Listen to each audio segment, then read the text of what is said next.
একটা কথা আছে আমাদের চট্টগ্রামে, পাড়াকে যখন কাটে পাড়িয়ে তখন হাসে। পাড়া বলে যে তোর জন্য কোরবানি জুয়া আছে, এত স্বপ্ন দেখিয়েন না।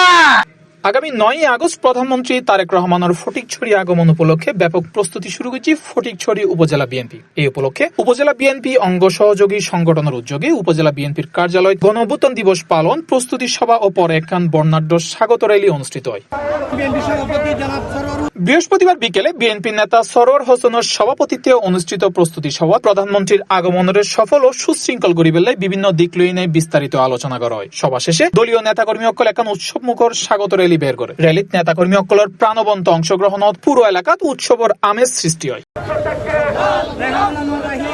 অনুষ্ঠানত বক্তব্য রাখে উপজেলা বিএনপির সদস্য শওকতুল্লাহ চৌধুরী। 9 আগস্ট আমাদের প্রাণ প্রিয় নেতা এবং বাংলাদেশের প্রধানমন্ত্রী জনাব তারেক রহমান আগমন উপলক্ষে আমরা পুরো ফটিকছড়িতে আমরা একটা রোড ম্যাপ দিব, যেটা হয়তো আমরা ফেসবুকের মাধ্যমে আমরা প্রচার করব, কার অবস্থান কোনখানে থাকবে।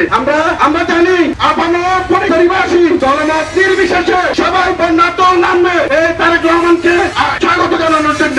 রাহি জাহেদুল আলম মেম্বার, নাজিম উদ্দিন, মোহাম্মদ এমরান, নুরুল আলম মেম্বার সহ উপজেলা বিএনপি এবং অঙ্গ ও সহযোগী সংগঠনের অসংখ্য নেতাকর্মী এবং আমাদের সবাই সবাত বক্তব্য জানাই আগামী 9 আগস্ট প্রধানমন্ত্রীর ফটিকছড়ি সফরের স্মরণীয় ও সফল করিবেলাই দলীয় নেতাকর্মী অকল ঐক্যবদ্ধভাবে হাজ করিযার। তারা সর্বস্তরের জনগণের এই কর্মসূচিত অংশগ্রহণ করিবেরও আহ্বান জানায়। আমাদের সময় স্বল্পতা খুব কম, বাইরের আবহাওয়া অনেক খারাপ। আমাদের উপলক্ষে আয়োজিত আজকের এই প্রস্তুতি সভার সম্মানিত সভাপতি এবং উপস্থিত নেতৃবৃন্দ, আসসালামু আলাইকুম।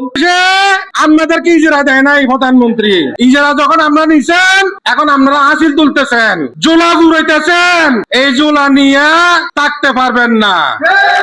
এই দেশ শেখ হাসিনা যে পথে, আপনারা সেই পথে যেতে হবে। সারিবদ্ধভাবে দাঁড়াবেন, কোনো বিশৃঙ্খলা নয়। C+ TV, Chittagong.